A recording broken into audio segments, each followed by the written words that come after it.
Hey, do you don't know the Wi-Fi in here, do you? Right here.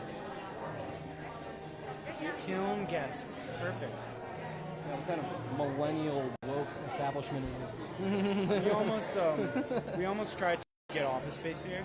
Oh, really? We're in kind of a similar shared co-working space by squatters. Oh, gotcha. We Oh, have, I've seen that one. Yeah. Yeah, we have like our own office kind of. Yeah, that's cool. And this place is really expensive. Really? Okay. Yeah, like you're paying for all the hip-ness of it. Yeah, I was like, I feel like I should be seeing dudes in Segways, you know, Yeah. and like, Hey, it's good to see you, man. yoga classes. Up sometime soon. I know. I mean, we keep talking about it. Just you gotta hit Yeah. me up, and I gotta hit you up. I will. Vice versa. I'll hit you up. Carly and I actually just bought a house. Oh, where? You know where the hub and spoke is? Yeah, It's like right there. that's sick. We're kind of in Sugar House. And so Damn, we're you guys gonna could- have now I have the mortgage. Yeah, but I'll give you a shout. We're gonna have a house.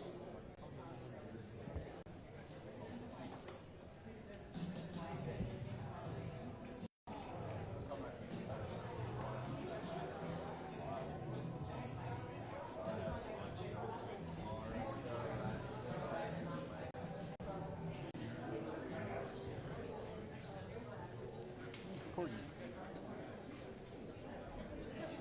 Hello, Corgi.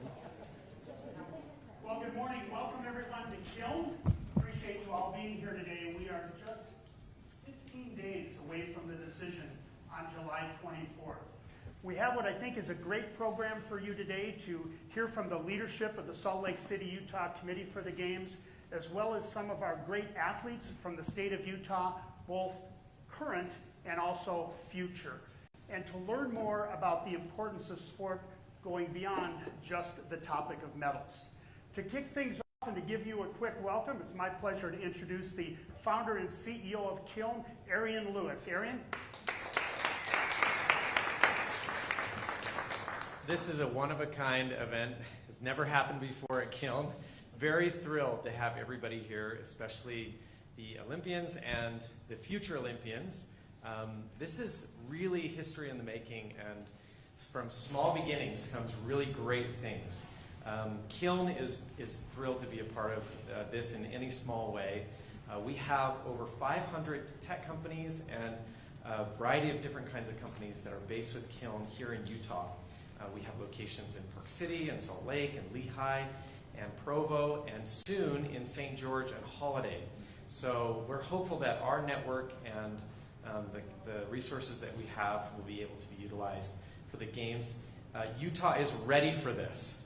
We are ready, and there are so many amazing people here that want to contribute, especially in the tech community.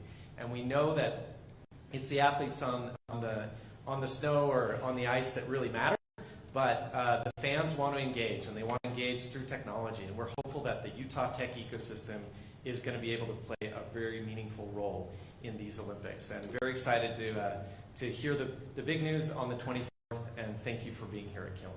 Cheers. Thank you very much, Arian. Before we begin our program, just a couple of logistical things. As you know, in the media, it's been a busy week for us at the Salt Lake City, Utah Committee for the Games. Many of you were with us on the east steps of the City-County building yesterday when Mayor Mendenhall announced the Celebrate 2034 event, which is going to be off at 3 a.m. Our board chair, Catherine, decided we're going to have a pajama contest that morning. So see how many people we can get out from Salt Lake City, Utah for the festivities on the 24th. We have a couple of other media events coming up. Tomorrow at 8 a.m. we will be at the Kem Gardner Institute at the Wall Mansion on Temple. If any of you have not received an invitation to that, please see me and we'll get you into that. We will be introducing at that point a study that Kem Gardner Institute did that talks about the economic impact and analysis of 2034. And then on Monday, July 22nd, it's time to head to Paris. So at 1 o'clock on Monday, July 22nd, we will have a gathering of our delegation, a large delegation going over on Delta that day, and we will meet in the Senator Garn meeting room, which is outside of security. You all should have an advisory on it, and if you need more details, please see me.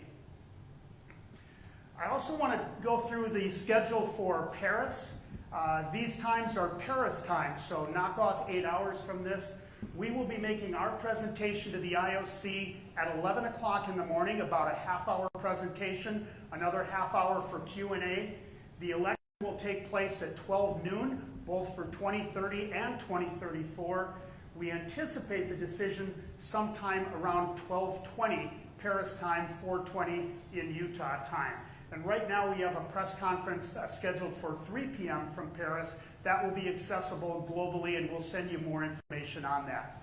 Now to tell you a little bit more about the presentation and who will be leading that team in Paris, my pleasure to introduce someone who's been a real guiding star for us over the last few years as Salt Lake City, Utah plots its course for the future. Please welcome our President and CEO, Fraser Bullock. Fraser.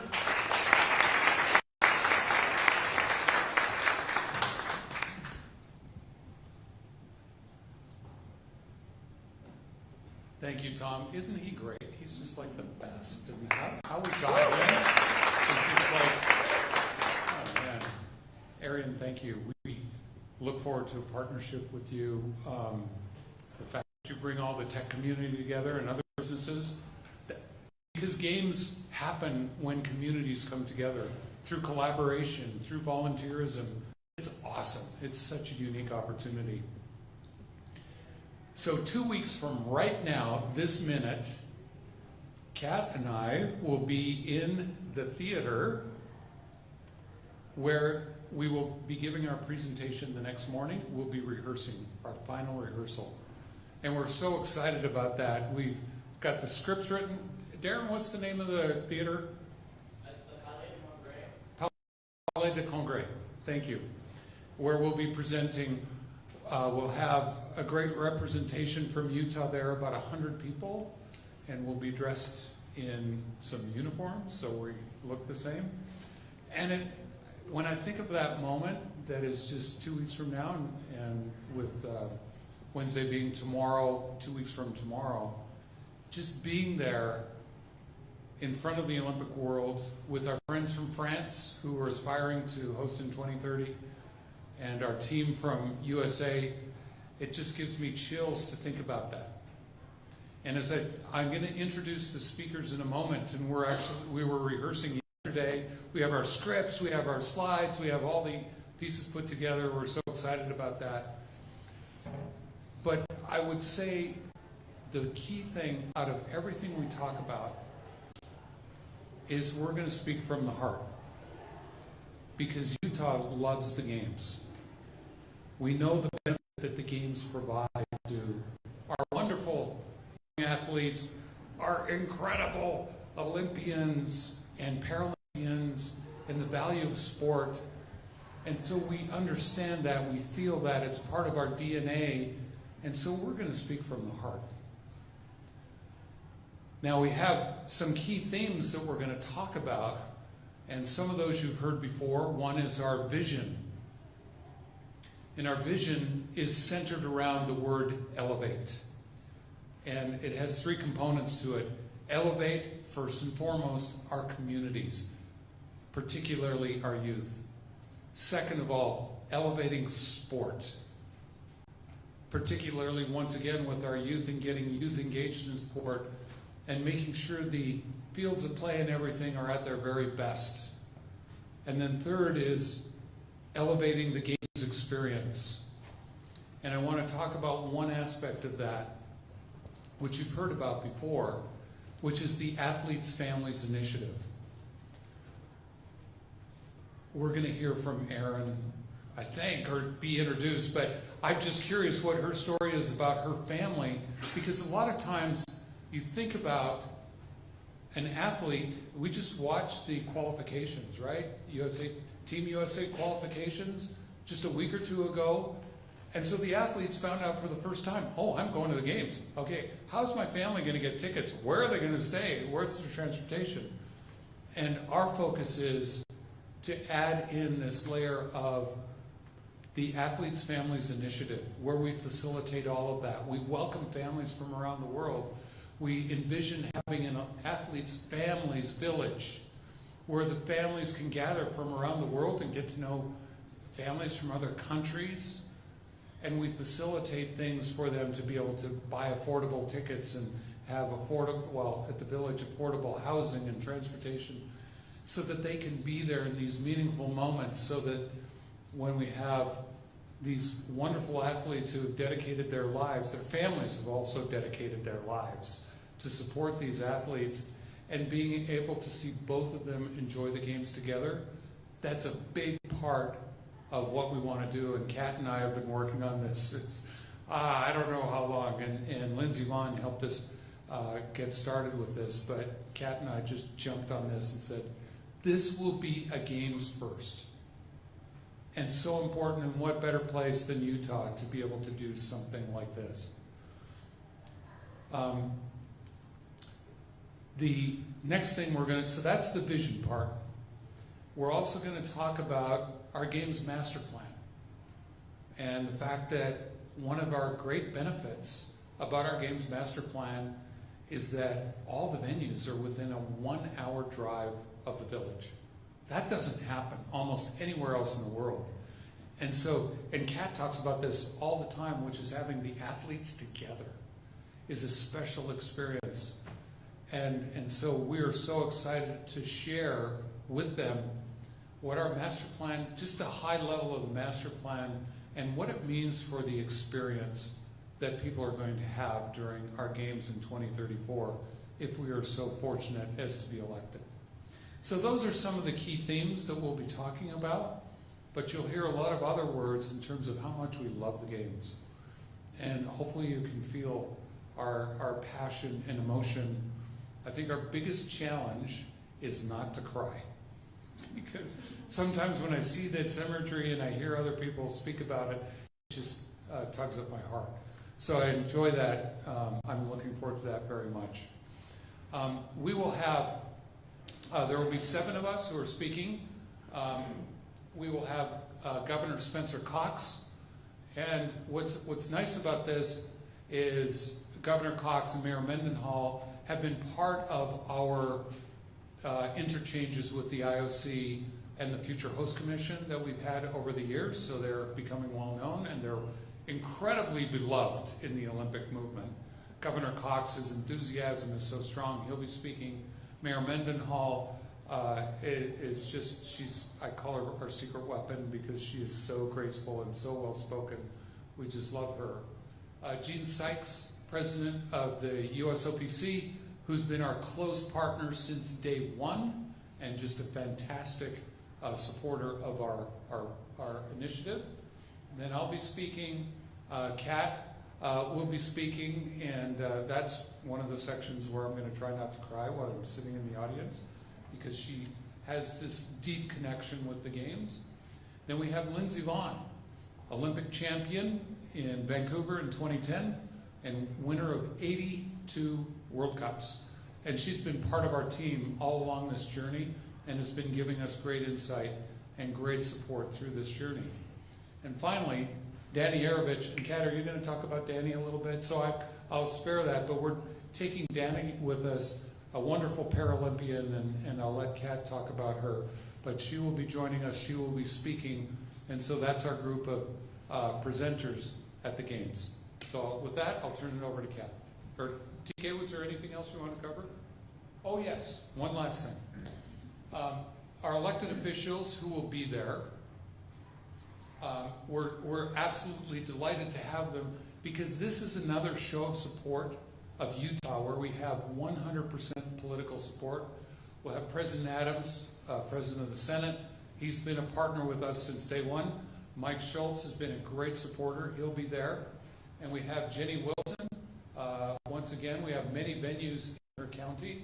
Nan Worrell from Park City to show that great support in Park City, which will be an active Olympic area. And then finally, John Hawkins from the House of Representatives, who is part of the Legislature Oversight Committee of the Games, he's just been a clear supporter of us since day one, since he joined that. So we have this great support, and the IOC and those who will be able to see this strong force of people who are coming to say, yes, we are in. And with that, I'll turn it over to Kat.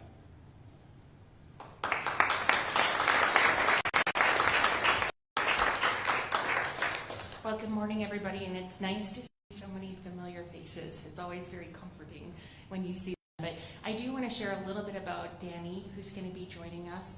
We like to claim Danny as one of our own.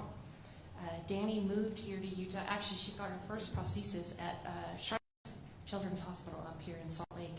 And she was here in Utah. She was working at the Larry H. Miller Group in their ticketing office. And I think it might be one of our fellow athletes over here that helped convince her to go into Nordic cross-country skiing and to continue to pursue her passion. So Luke is a primary contributor to that, and we should make sure we note that. But Danny is just a wonderful individual. I believe she's one of 6 athletes that competed both in Tokyo and in Beijing.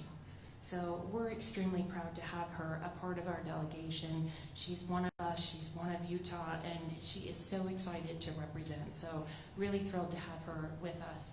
In addition to Danny, we have an outstanding lineup of athletes that are going to be joining us in the audience. And I think these phone calls and these emails are like the highlight that I get to spend when I get to say, hey, any chance you might be interested in going to Paris? A lot of times not on their bingo cards what they thought was going to happen, but we have an outstanding lineup. We've got Brittany Curry, who's going to be joining us. She's a Paralympic snowboarding medalist. Competed in the Beijing Games, and I'm so proud to share, when Brittany came home from those games, she is a nurse, and she was on the front lines working at University of Utah Hospital during COVID as well, training, competing. She's down in Shiprock on the Indian reservation, working there as a nurse, and she's an outstanding person to have joining us. We've got Jimmer Fredette, the one, the only Jimmer Fredette, right? Utah legend. But he will be joining us, and he was an absolute yes, I can't miss this. He'll actually be starting his competition on Saturday, so a pretty quick turnaround, but he just said he wasn't going to miss this moment for Utah, and so proud to have him there. We've got Erin Jackson, who's going to be joining us, who's just been a tremendous role model for so many athletes, and selfishly as a speed skater, it's been fun to see her grow in the sport, and just a beautiful skater, and has done amazing things. Keisha Love, Riverton girl, she's joining us. She's coming out. She's a bobsled athlete that's going to be out there with us and gets to call Utah home, and Utah pride that'll be with us.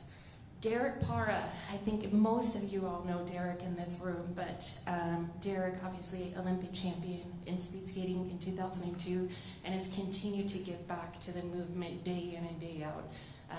We'll see him at the Oval 20 out of the 24 hours in a day, continually helping athletes achieve their dreams, which is absolutely amazing. And then Chris Waddell. Chris Waddell has been a part of this effort for the last 10 years, serving as a voice of our Paralympic athletes, our Paralympic champion in both summer and winter sports. And we have really an incredible lineup of athletes that are going to be joining us and representing Utah. When we flip over, we also have some of our aspiring athletes. And to the parents who are here in the room, thank you so much for entrusting us and allowing us to bring them with us, because when we think about a future games, it's really about our aspiring athletes, and it's about their dreams and helping to, I always sort of say that we're the caretakers and the stewards of their dreams going forward. And so to have Orson joining us, who competed at games as well. We've got Kate, aspiring figure skater, and then we've got Emma, who I have my fingers crossed that she might break a few of my old records in long track. So we're really thrilled to have all of them joining us and be a part and really representing the youthful aspect of our work and what we're focused on for the next 10 years. In addition to just what we have with our heroes and hopefuls that'll be joining us, we will be working together with a nonprofit group in Paris called Sport dans la Vie. They are a group very similar to our colleagues at the Youth Sports Alliance up in Park City that work with kids and help them get into sport, and then also help them transition into the job force and into the workforce. And for us, I'm so proud of the fact that we've started to forge this partnership with Sport dans la Vie. We have shared over and over this journey that our goal, our objective is how do we continue to unify the world and make the world better through sport. And so I'm hopeful that on the 24th we get the nod and we will be hosting, but I'm excited that by our first day officially as a host that we are starting off with a partnership with a fellow youth organization, and again trying to provide more opportunities to youth and to athletes to participate in sport. So a lot of exciting things that we have going on in the lead up to Paris, and I'll turn it back over to Tom. Great, thank you very much, Pat. We now have two of the Olympians who will be joining us in Paris to say a few words, and I want to first introduce Keisha Love.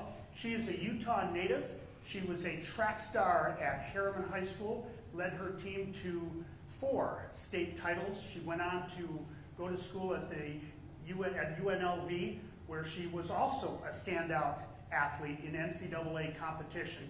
And somewhere along the line, her coach down at UNLV thought maybe she would make a good bobsled athlete. So he encouraged her to get involved, and with the benefit of the facilities here, she ended up going to the Olympics in Beijing, winning a world championship medal a year later, and now she has her sights on Milan Cortina. Please welcome Keisha Love.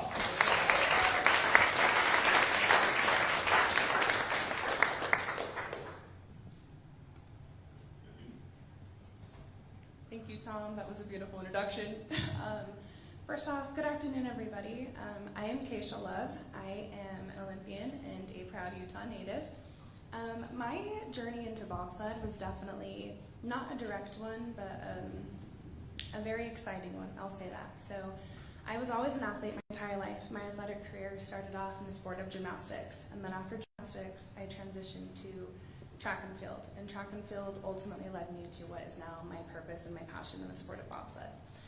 I remember being at NCAA Nationals for track and field my senior year of college and thinking that this was going to be it potentially for my collegiate career. And that's when my track coach and another bobsled coach approached me and basically told me that they thought I was in the wrong sport. And I just remember thinking, like, what do you mean the wrong sport? Like, some of the stuff that we've accomplished through track has been some of the greatest things that I hold true to myself. And he just kind of told me that, you know, you are a good sprinter. You could possibly even be a great sprinter, but you could be an exceptional bobsledder, possibly even an Olympian in 2 years. And I remember thinking that he was crazy, and there was just no way that I could actually become an Olympian in 2 years in a sport that I knew very little about. And I said, you know what? I'm gonna do it. We're gonna try it. So I went out, I tried bobsled, and my very first run down the track was here in Park City. And when I got out of that sled, let me tell you, I was terrified. I wasn't sure if this was for me. I remember thinking about how these people were crazy, and in that moment, something occurred to me, that something re-sparked that I felt when I was a young gymnast and then a young track athlete, that I had ambitions to be an Olympian. And that fear soon turned to passion and motivation, and I realized that this could be my avenue to become something bigger than I wanted to pursue the dreams that I always wanted, and to be a part of my community in a way that I never once imagined. And so I realized that passion and motivation that was once fear turned me into an Olympian. It led me straight into making my first games in 22. And when I think about that experience, I think about how grateful I am to be involved in such an incredible community. This Utah community, and specifically the state-of-the-art facilities that we have here, was the game changer for my career. This career, in the sense of being able to have the Olympic oval in our bobsled track in my backyard, is what set me apart from the rest of my competitors, and what will continue to set me apart from the rest of the competitors as we bring the games back to my hometown. I'm so excited to know that the facilities that we have, that Park City, that I get to train in an environment that is competitive, that is passionate, that is super supportive, is unlike anything else. And then to think about how I get to be a part of the team, and I get to be in the room with all of you amazing people who are leading us, leading the Olympic movement into bringing the games back here, is just overwhelming, and I'm extremely grateful for it. And when I think about how Utah stands for something so incredibly special, essentially in the sense of sport, and you see it in the way we strive in excellence in our community, in our support, and in our state-of-the-art facilities. And it would just be such an honor to return back to the Olympics, but not only return back to the Olympics, but return back to the Olympics at a home games. And I just want to close by saying I'm so incredibly grateful for your guys' support, our community, my family and friends, and again, just once again, grateful. Thank you. Keisha, thank you very much. I want to bring up our next athlete, Erin Jackson. She too had a transition in sports. She was an inline skater from Florida. And in about 2017, she decided to make the switch over to the ice.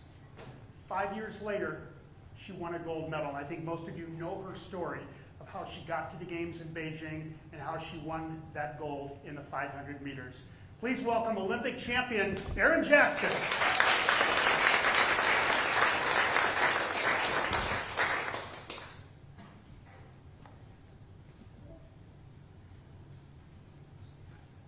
I'll try to be almost as well-spoken as Keisha there. That was amazing. So thanks for having me here. Just throw on the medal.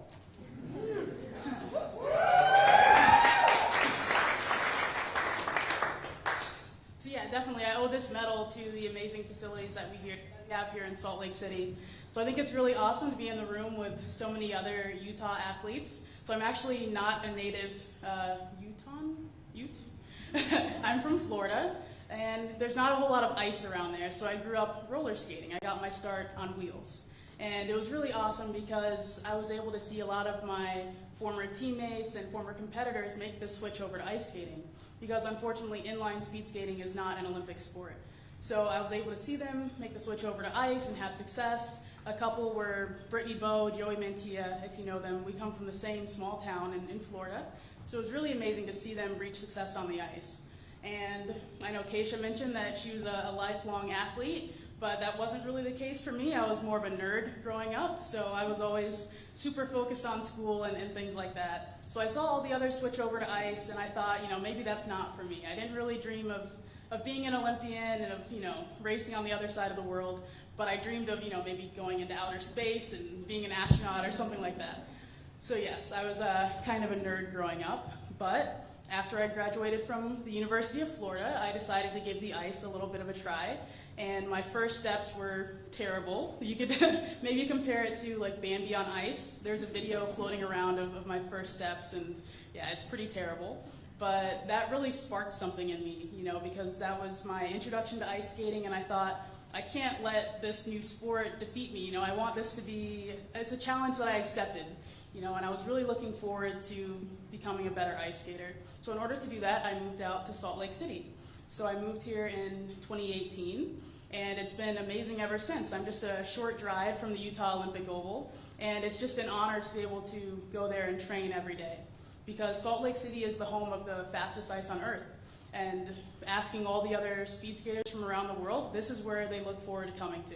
Everyone wants to come to Salt Lake City and skate on the fastest ice. So it's just a testament to just the amazing program that we have here, the amazing facilities, a combination of the high altitude. That's why I liked the elevate theme that you have.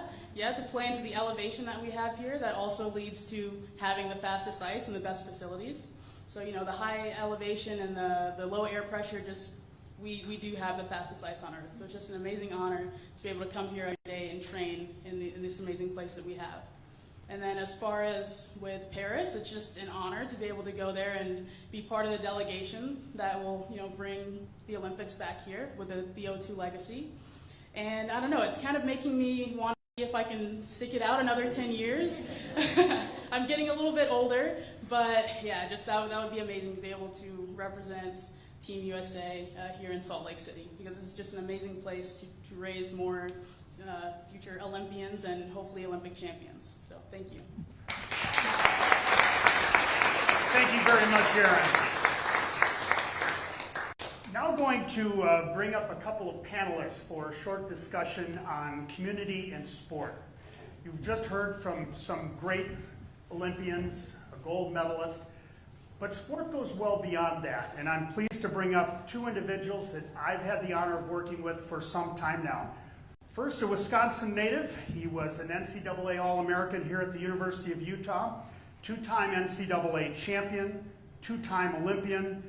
He was the chief of sport at U.S. Ski and Snowboard for many years, and now he's the chief of sport development at the Utah Olympic Legacy Foundation. Please welcome Luke Bodensteiner.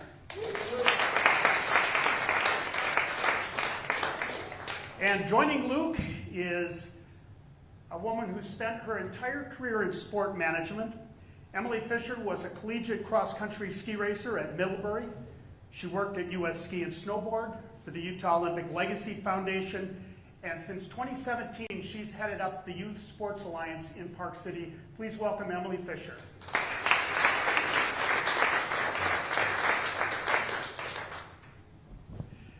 Emily and Luke, thanks for joining us. Luke, if you could start it out, just give us a little description of what your role is at your respective organization and how it relates to community sport. So I work for the Utah Olympic Legacy Foundation, and we manage 3 of the 2002 legacy venues: the Olympic Oval in Kearns, the Utah Olympic Park in Park City, and Soldier Hollow Nordic Center in Midway. I'm the general manager of Soldier Hollow, but also the chief of sport development for the foundation. And in that role, we're really working to build these inclusive programs, youth sport and adult sport programs that bring our communities together and give them access to Winter Olympic sport. Great. Emily, with Youth Sports Alliance. Sure, I'm the executive director at the Youth Sports Alliance. The Youth Sports Alliance was founded out of the 2002 games, and now we do 2 major things. We run after-school programs on early release days, and we're in 4 different school districts now. And then we support 7 local winter sport clubs, and we do that through fundraising efforts and scholarships. You know, I think back often to those days back in the 90s when we were leading up to 2002, and there was a lot of excitement. But I look today at this culture of sport that's been created, not just at the elite level, but permeating our communities. Emily, how do you see the culture in the state for sport, and how does that impact communities? Yeah, I think I've been in Park City now, I think 26 years. I moved here in 1998 to work for the U.S. ski team. I thought I was going to be here through 2002, and I'm still here. So I think the legacy that came out of the 2002 games was just one of making sure that all kids, all Utahns have access to those Olympic venues and really have a perspective of wanting to make sure not just creating medalists, but creating opportunities for kids to participate in sport and try all these sports. And we just feel passionately at the Youth Sports Alliance. We want to make sure that all the kids in Utah, all the kids across the Wasatch Back feel like the mountains and trails belong to them. Luke, from your perspective, the culture of sport here. Yeah, I mean, you know, you probably, with winter sport in Utah, you can look back almost 100 years to when skiing came to Utah, and people like Al Fenken and others brought it here. But, you know, looking at what we have here in Utah today, you can trace this directly back to those 2002 Olympics and the catalyst that was for our communities.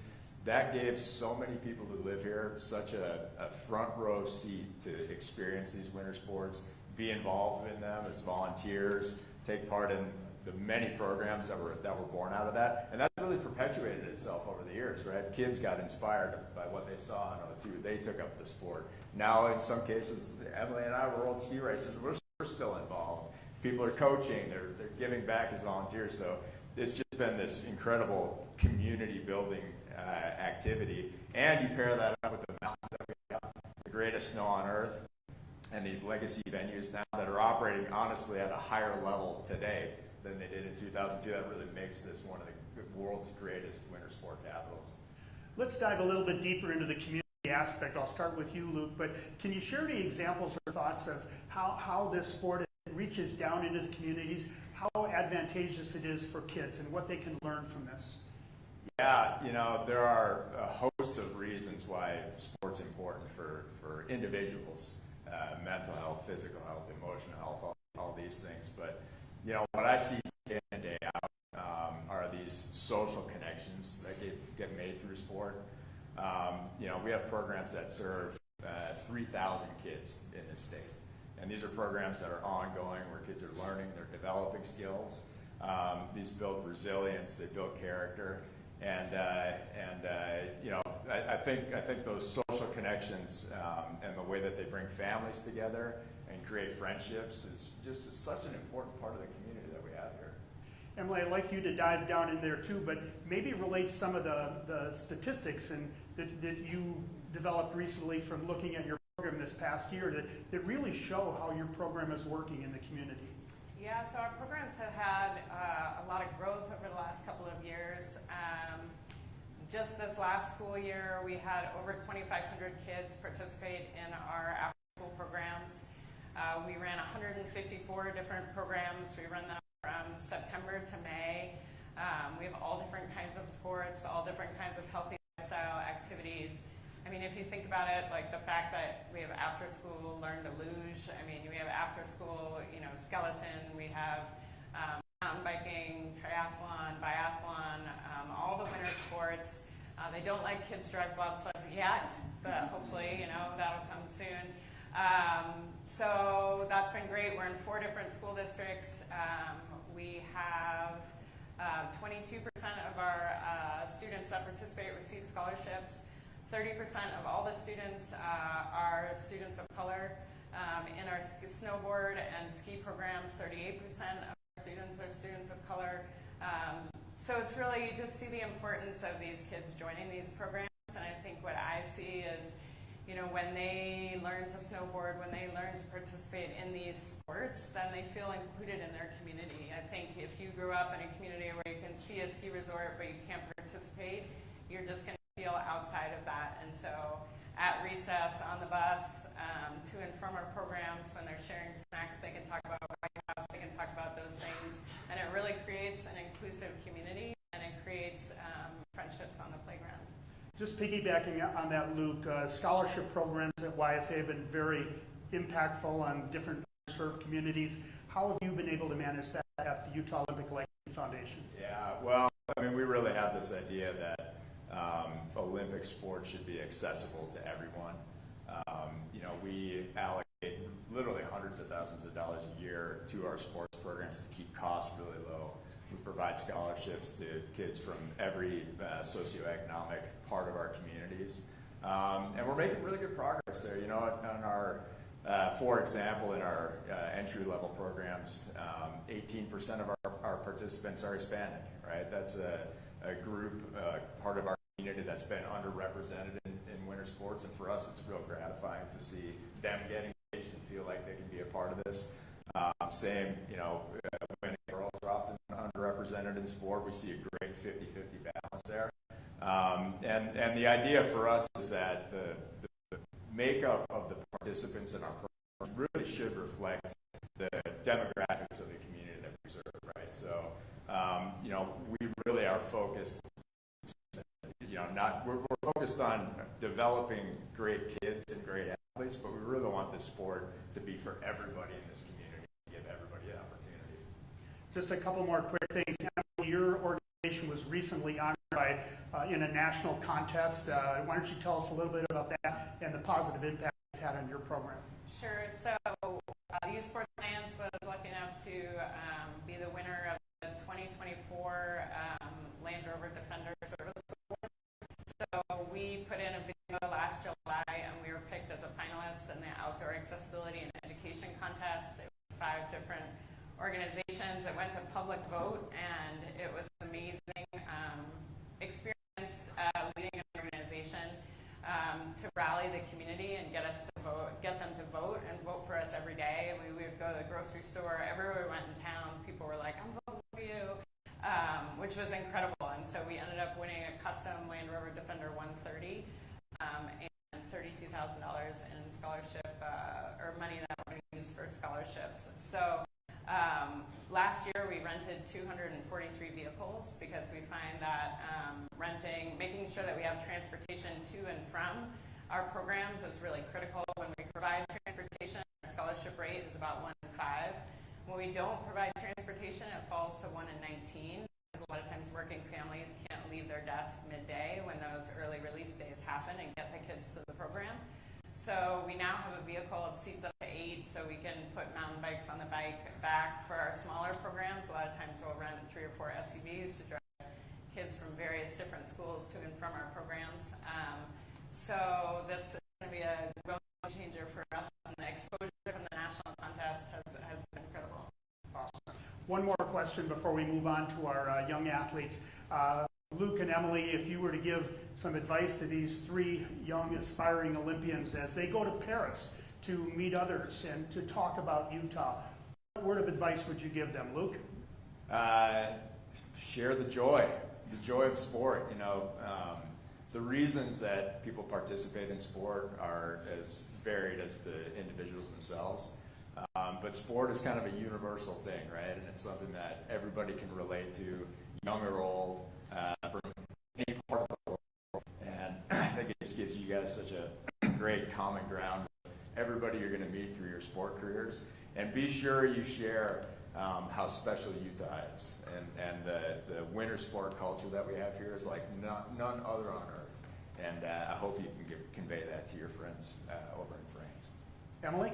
Yeah, I think I would just piggyback on what Luke said and just let people know about your amazing experience in Utah and all the opportunities that you and your friends have had to try new sports, pursue new sports.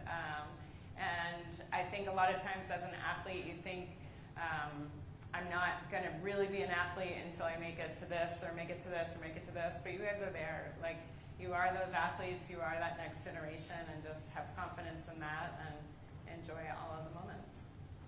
Emily, Luke, thank you very much for joining us. Emily Fisher and Luke Bornsteiner, we're going to do a quick microphone switch and bring up our 3 athletes who are going to Paris. They will be a part of our delegation. Catherine, in her presentation, also referenced a program we're doing with Sport dans la Ville, which is sport in the city.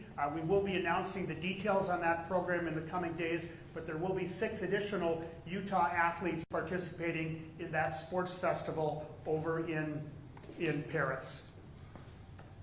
Okay, I'm going to start introducing our athletes. I think, Kate, you are mic'd up and ready to go. So my pleasure to introduce Kate Presgrove. She is a 15-year-old figure skater from Heber City. She was the winner of the 2022 Mabel Fairbanks Skatingly Yours Development Award from U.S. Figure Skating. And she'll tell you about how she got involved, but she's been very involved with Park City Figure Skating Club and support from the Youth Sports Alliance. Kate Presgrove. And next up, Emma DeBach, a 15-year-old speed skater now. She transitioned last year over from figure skating, and with just 1 season in the sport, she already has a 4th in the 500 meters at the U.S. Open Junior Championships, and she's top in the nation at 3 distances in her age group. She trains at the Utah Olympic Oval under Derek Parra. Emma DeBach. Come on up, Emma. And finally, from Riverton, an 18-year-old luge athlete. He discovered luge at 11. He's going to tell you a little bit more about that. He trains with the Wasatch Luge Club, has also been scholarship from the Youth Sports Alliance, and he was a member of the 2024 Youth Olympic Games team in Korea. Please welcome Orson Colby.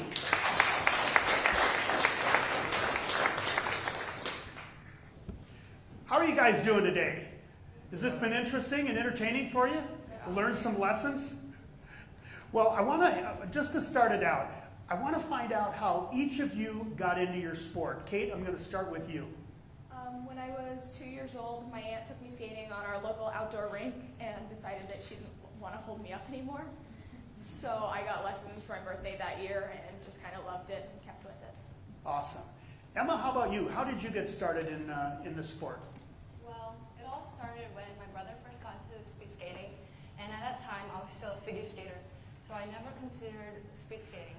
And when I went to his first club race, Derek Parra was talking to me, and he successfully convinced me to try out speed skating.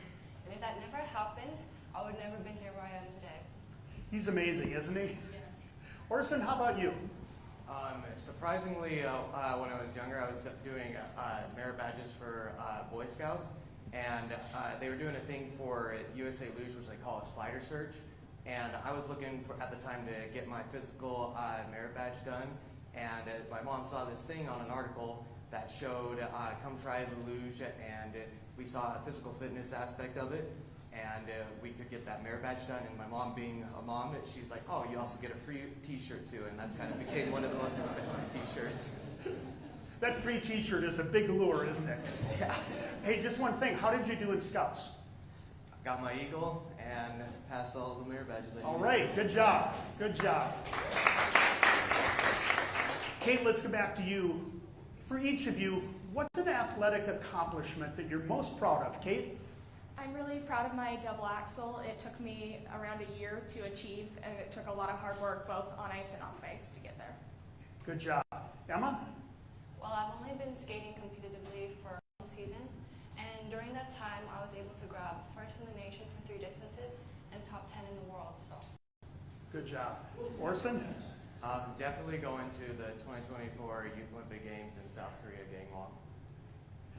So I want to explore a little bit beyond sport. You heard Luke and Emily talk a little bit about the culture of sport and what it means to young people. If each of you could maybe relate something that you've learned from sport beyond just the athletic part. Orson, how about you? Just on the athletic perspective, definitely learning to be on time to everything and having cat-like reflexes for the sport and just learning every aspect of what you need to do to be fit and just learning from all that. Emma, how about you? well, to embrace change, to have grit, and always put effort in no matter what you do. Kate? The true value of hard work and determination. Okay, now I'm going to throw a little wild card question out. As athletes and as young people learning these life lessons, what's something that you've had to overcome in your sport to be better? Orson, do you want to think about that? I know I'm putting you on the spot a little bit, but what's something that you've had to overcome in your athletic career? Definitely the biggest challenge I've had to overcome is the injuries that come with sport. My coach, John Owen, when I started here in Park City, always said that a sport that doesn't involve a helmet is not a sport. It's not a sport like worth going into. And with me, I've had to overcome ACL surgery right now that I'm going through, and just multiple injuries from the track, and just recovering through all those. Emma, something come to mind for you that you've had to overcome? Luckily for me, I haven't had any serious injuries, but I'd say the biggest thing I've had to overcome in my skating career is fear and doubt. Fear and doubt are big. Kate, how about you? Building off what Emma said, I really think that the mental part's often overlooked. Mental toughness is so important to get farther in the sport. So each of you are heading to Paris in about 2 weeks from yesterday, I believe. What's the message that you want to convey to the people that you meet over there about what sport is like in Utah and what the state is like? Orson? Definitely kind of like building off of what we're going off with Utah, like the life elevated. I think that Utah's got some of the biggest opportunities. It's given me so many opportunities, especially at Youth Sports Alliance. There's a lot of things I don't think I could have done without them. And then just the facility here is just so amazing. Emma? Well, when I go to Paris, I want to show that Utah is a place that is a place. So is what kind of a place? Place of adventure? Sorry. It's a place of adventure, Yeah. and there's very friendly people here, and that the venues are really good, the facilities too. And I believe that Utah is ready to make Paris Olympics, the Utah Olympics, 2034 Olympics, an unforgettable experience. Great. Kate? Just the richness and diversity of both our nature and our sports. We're readily equipped for these games, and it would be an amazing thing to bring back to where I'm from. Great. Now one last thing, just from a fun perspective. What's one thing that you want to see or do when you're in Paris? Kate, I'm going to start with you. The Eiffel Tower. Eiffel Tower. Emma? Same? I'm going to have to go with the same thing, Eiffel Tower. That's fine. It's a landmark. Thank you very much for joining us. We wish you all the best in Paris. Kate, Emma, and Orson, thank you very much. Now, if I could, I'd like to bring up Fraser and Catherine. Are you? Oh, Catherine's here. Is Fraser still here? There you go. Okay, great. Up in the mezzanine section. So we'll do a short Q&A if you guys want to just come on up to the microphone. We have a microphone floating through the crowd, so if you have any questions, Margot will get a microphone to you, but come on up there. And any questions from the media before we wrap? Yes, Grace. Hi, I'm Christine Weller from KPCW. So there are a lot of people in the delegation going to Paris. I'm wondering where the funding is coming from to send this wonderful group of people. That's a great question because all our games, our bid, everything is privately funded. And we're so fortunate to have generous donors here in Utah that are part of our delegation that are also contributing donations to make it all work. And Kat is the architect of this, and so I don't know if you want to maybe thank our generous donors. No, to that point, and as Fraser shared, the philanthropic community has been extremely generous to help support, especially in bringing over our athletes and our youth athletes and our delegation that'll be joining the youth forum. And so without them, without our philanthropic community and those amazing community champions, we wouldn't be able to do as much as we can. So we're just incredibly grateful to have their support and for them, again, it's Utah, right? Our community raises up their hand and says, how can we help? And so we're just extremely fortunate to have that opportunity. And we added a little bonus because we appreciate, I mean, they just give because they support the movement, but we're also curating a great experience for them in Paris. And we have the architect of that in the back row, that's Darren Hughes, who's the architect of everything, our bid lead. Yes. And it's like, I get emails as late as midnight, it's 2 o'clock in the morning, and could you approve this expense? And it's all working, and this, Darren is just amazing. Thank you. Any other questions? Yes, Lisa? We'll get the mic in the front. So fancy. Could you talk a little bit more about the larger delegation that's going, the community members and others, and also just to clarify that donations from private sources are paying for all the elected officials to go as well? Thank you. No. So the private donations, they're actually helping us with our bid because our bid has had to raise money since day one. You know, our budget's $4 million, which, by the way, is 3% of Chicago's bid budget. So we've been very frugal, but it's all been private donations, the family organizations, individual donors. So the money has been going to that, but also to defray Paris expenses. But the elected officials cover their own expenses, and so I've got that right, Darren. Yeah, with the exception of the ISC helps with the mayor and the governors. With the mayor and the governor, with transportation and a hotel, yes. But we as bid committee are not paying any of those expenses. Any other final questions? The larger delegation. Yes. What about? Just could you describe it? Because you said around 100 people would be there. You talk more specifically about elected officials and athletes. Yes. So we have our donor group.